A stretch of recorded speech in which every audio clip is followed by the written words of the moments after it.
በመቄዶንያ እና በሌሎች የእርዳታ ድርጅቶች ላይ ሰሞኑን እዚህ ሶሻል ሚዲያ አካባቢ ሲናፈስ የነበረው ነገር የተነሳው ጥያቄ ትክክል ነው ብዬ ነው የማስበው።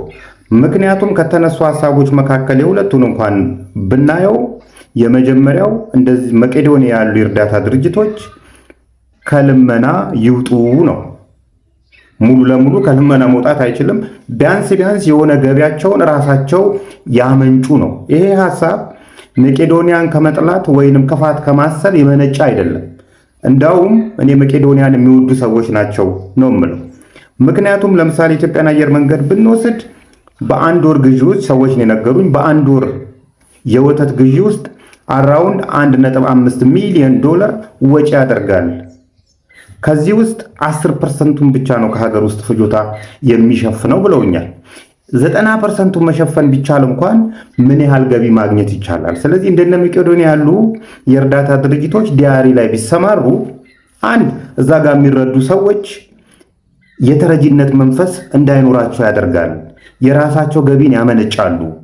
ስለዚህ ሁል ጊዜ እርዳታ ጥገኛ ከመሆን የራስን ገቢ ማመንጨት ይገባቸዋል ማለት ከክፋት የመነጨ አይደለም። በፍጹም ሊሆንም አይችልም። ክፋት ነው ብለው የሚያወሩ እንደነ ባሮክ ያሉ ሰዎች የበለጡ እነዚህ ሰዎች እንደነ መቄዶንያ ያሉ የእርዳታ ድርጅቶችን ይወዷቸዋል ብዬ አስባለሁ። ሌላኛው በቦርድ ይመራ ነው፣ ኦዲተብል ይሁን ነው። አንድ የእርዳታ ድርጅት ስትራክቸር ይኑረው ብሎ ጥያቄ ማንሳት ይሄም ከክፋት የመነጨ አይደለም። ምክንያቱም በአንድ ሰው የሚመራ ነን ፕሮፊት ኦርጋናይዜሽን ያ ሰውዬ የሆነ ነገር ችግር ቢያጋጥመው አብሮት ይፈርሳሉ። እንደዚህ አይነት ድርጅቶች ለሁሉም ነው የሚሆነው። ባይዘ ይሄ ለመቄዶንያ ብቻ ሳይሆን ለፕሮፊት ኦርጋናይዜሽንም ነን ፕሮፊት ኦርጋናይዜሽንም ይሄ ይሆናል። ካምፓኒዎች አንድ ሰው ላይ የተንጠለጠሉ መሆን የለባቸውም። አንድ ሰው ላይ የተንጠለጠሉ ከሆነ ያ ሰውዬ እስካለ ድረስ ብቻ ነው እነዚህ ኤንቲቲዎች የሚኖሩት። ስለዚህ በቦርድ ይሞራ፣ ስትራክቸር ይኑረው፣ ኦዲተብል የሚሆንበት ወይ ይፈጠር ማለት ከሐሜት እንዲጸዳ ያደርገዋል። ስለዚህ ከክፋት የመነጨ አይደለም። በተለያየ ጊዜ መቄዶንያም ሆነ የተለያዩ እርዳታ ድርጅቶች ብርን ያሰባስባሉ። በኢትዮጵያ ብር ያሰባስባሉ፣ በሌላ ከረንሲም ያሰባስባሉ።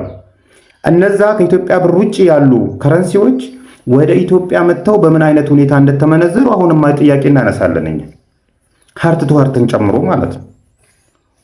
እንደዚህ አይነት ጥያቄ ማንሳት ከጤነኝነት የሚመነጭ ነው። እንደ ባሮክ ያሉ ሰዎች የገቢ ምንጫቸው ቤተክርስቲያን ላይ ጠግቶ ነው። ቢኮዝ ኢየሱስ አጎታቸው ነው ይመስላቸው። ከአጎታቸው ቤት ደግሞ ደስ ያላቸውን ነገር የማንሳት መብት አለን ብሎ ያስባሉ። ስለዚህ እንደዚህ ስትራክቸር ያለውና በዲሲፕሊን የሚመራ ኢንቲቲ ይፈጠር በሚባልበት ሰዓት መጀመሪያ የሚቃወሙት እነሱ ናቸው። ቢኮዝ ጥቅማቸውን ያሳጣቸዋል። የእርዳታ ድርጅቶች ብቻ ሳይሆን እነዚህ የሃይማኖት ተቋማት አሁንም በተለያየ ጊዜ እርዳታ እያሰባሰቡ ነው። ድሮም እንደዚሁ በእርዳታ ነው እየኖሩ ያሉት። ነገር ግን ኦዲተብል አይደሉም። ድሮ ሌብነቱ የተጧጧፈ ስላልሆነ የእግዚአብሔር ፍራቻ አለባቸው ስለሚባል፣ አሁን ላይ ግን እንደሱ አይደለም። ስለዚህ የሃይማኖት ተቋማት ጭምር የገንዘብ ፍሰታቸው ኦዲተብል ሊደረግ ይገባል ካለን እነ ባሮክ መጥተው አይ ኢየሱስ ነው ኦዲተራችን ይሉናል። ቢኮዝ ሌብነቱ ስለሚመቻቸው ማለት ነው። ይህን ሐሳብ ያነሳችሁ ሰዎች እውነት በግሌ ክብር አለኝ። ሂውማን ሄር የተፈጥሮ ፀጉር የምታስመጡልን የእርዳታ ድርጅቶች ነን ባዮች የምረዷቸው ሰዎች ፀጉር አስፈልጓቸው ነው እንዴ? ውድ ሽቶዎችን፣ ጫማዎችን፣ አልባሳትን የምታስመጡልን ሰዎች አስፈልጓቸው ነው ለነዛ ሰዎች? መልሱልና አሁን መልሱልን እስቲ። ኢትዮጵያ ውስጥ ያሉ ተረጂዎች በብዛት የሚያስፈልጋቸው ምግብ ነው። ቀጥሎ መድኃኒትና የሕክምና ቁሳቁስ ነው። በዚህ ምክንያት መንግስት ህጋዊ ፍቃድ ላላቸው የእርዳታ ድርጅቶች የቀረጥ ነፃ መብትን ፈቅዷል።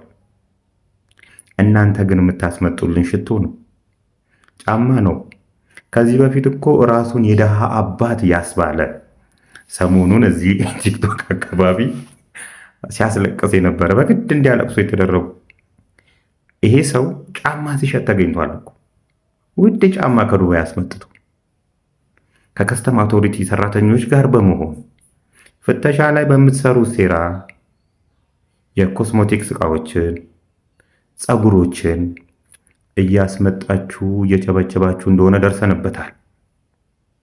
አሁን መልስ ሰጡናላችሁ ማለት ነው። ለዚህ ጥሩ ማሳያ እኮ ለይላ ኑር ሰቦ ናት። ለይላ ኑር ሰቦን ከሳውዲ አረቢያ እናስመጣለን ብላችሁ ደጋግ ኢትዮጵያውያን ላይ 35 ሚሊዮን ብር የለቀማችሁ ሰዎች አይናችሁን በጨው አሽታችሁ በጨው አጥባችሁ ብሩን ሳውዲ አረቢያ ኢትዮጵያ ኤምባሲ በኩል ሰተናል በሪያድ መንዝሮ ለተጎጂ ቤተሰቦች እንዲሰጥ ያላችሁንና ፎርጂድ ዶኩመንት ያሰራችሁ ሰዎች እኮ ለዚህ ጥሩ ማሳያ ናችሁ። አንላቀቅም። በተራቡ ወገኖቼ ስም፣ በታረዙ በታመሙ ወገኖቼ ስም ከርሳችሁ ነው የምትመሩ ኢትዮጵያውያን። የምትነግዱ የእርዳታ ድርጅቶች የምንላቀቅ አይመስለኝም። እውነቴን ነው የምላችሁ፣ የምንላቀቅ አይመስለኝም። ስለ ለይላ ኑር ሰቦም እስቲ ወጣ በሉና ነገሩ እንደዚህ ነው በሉና አሁን ንገሩን። በዚህ አጋጣሚ ዩቲዩብ ቻናል አዌንታ በርሲሳ የሚል ተከፍቷል። አራውንድ 22,000 ሰብስክራይበር አለው። የኔ አይደለም፣ እውነት እላችኋለሁ። ወንጀል ሊሰራበት ስለሚችል የኔ አለመሆኑን እንድታውቁት ነው። እኔ 1,000 ተከታይ ሰብስክራይበር ያለው እቺ ከታች ያስቀመጥኩላችሁ ሊንክ ብቻ ነች የኔ ዩቲዩብ 1,000 ነው ያላት። ስለዚህ ከቻላችሁ ሰብስክራይብ አድርጉት። መልካም ሰሞነ ሕማማት ይሁንላችሁ። አላስጨንቃችሁ። ፋሲካ ደርሷል። ሰሞኑን የምናየው አጫጭር ድርሰት ደግሞ እዩኝ ሳበላቸው የሚል ነው። የጎዳና ተዳዳሪዎችን፣ አቅመ ደካሞችን፣ የተለያዩ ሰዎችን፣ ድሃዎችን፣ የኔ ቢጤዎችን ይሰበስቡና ወይን ምሳ ወይን ቁርስ ወይን እራት ያበሏቸዋል። ከዛም በኋላ እዩኝ ሳበላቸው በብሔራዊ ቴሌቪዥን ይታይልኝ የሚል አጫጭር ፊልሞች ሰሞኑን ይበዛሉ። እንግዲህ አንድ ሰው ከባለፈው ፋሲካ እስከ ዛሬዋ ድረስ ለመድረስ በቀን 3 መብላቱን ተውት። አንድ ጊዜ ቢበላ ቢያንስ 365 ጊዜ በልቷል ማለት ነው። ከዛ ውስጥ አንዷን ያበላ 334 ጊዜ ይንሳም ይነስም ይብዛም ሰውየው በራሱ ጥረት ነው 364 ጊዜ በልቶ ለዛሬ ፋሲካ የደረሰው። ይህንን ክሬዲት አይሰጡትም። ለዛውም በስግብግብነት ጠግበው እንኳን አይበሉ። በቃ እኔ እሱ አብልጦት አመት ከአመት እንዳደረሰው አይነት። በዚህ እርዳታ የሚደረገው ለሰማይ ቤት ነው። ግራህ ሲሰጥ ቀኝ ሲሰጥ ግራህ እንዳያይ ነው። እንኳን አይደለም ለሰው ለጣይት አይደለም፣ ለሰማይ ቤትህ ለማስጠረግ የሰማይ ቤትህ እንዲያምርልህ ነው እርዳታ የሚደረገው። ኢትዮጵያ ውስጥ ግን እርዳታ ድርጅት ማለት አደገኛ የስካምር ቦታ ነው። ብዙዎቹ፣ ሁሉም አይደሉም። በእርግጥ እዩልኝ የማያበዙ አሉ። ለምሳሌ ሰንሻይን። በዚህ አጋጣሚ አቶ ሳሙኤል ታፈሰን ማመስገን ያስፈልጋል። የሚረዷቸው የአዛውንቶች ብዛት ልነግራችሁ አልችልም።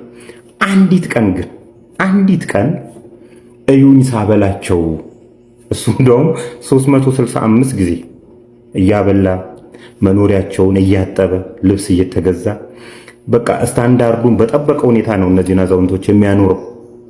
ግን ሰንሻይን እንደ ሰንሻይን ባለቤቱም አቶ ሳሙኤል ታፈሰ ኑ እዩኝ ሳበላቸው ብሎ አያውቅም።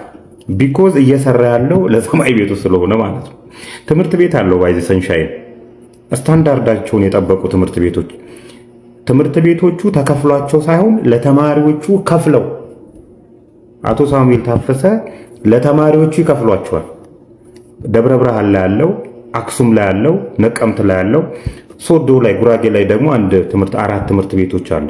እነዚህ ትምህርት ቤቶች እነዛን ተማሪዎች አቅመ ደካሞች ተማሪዎች ጎበዝ ተማሪዎችን እንደሚረዱ ሁላ አይታወቅም። ቢኮዝ ዓላማው የመርዳት ዓላማ የታይታ ስላልሆነ የታይታ ስላልሆነ ብሔራዊ ቴሌቪዥንን በዚህ አጋጣሚ እስቲ ሰከንበል አንድ ቀን ላበላው ይሁን ሳበላቸው መስሪያ ቤቶች ጭምር አሁንማ የመንግስት መስሪያ ቤቶችም እነሱ ለማጭበርበሪያ መንገድ ስለሚጠቅማቸው ነው የ100 ብር አብልተው የ3 ሚሊዮን ብር አበላን እንዲመቻቸው ስለሆነ ነው። እና ሰከንበሉ ያበላችሁት ከ365 ቀን አንዲት ቀን ቁርስ ወይም ምሳ ወይም እራት ነውና ሰው እነሱ የኖሩት በራሳቸው ጥረት እንጂ በእናንተ አይደለም። ከቻላችሁ እነዚህን ሰዎች ዘለቄታዊ መፍትሄ ብትሰጡ መልካም ነው። አለበለዛ ግን አንድ ቀን አብልታችሁ ለታይታ የምታረጓት ነገር ለራሳችሁ ጥቅም ሲባል እንጂ ለሰዎቹ ሲባል የተደረገ አይደለም።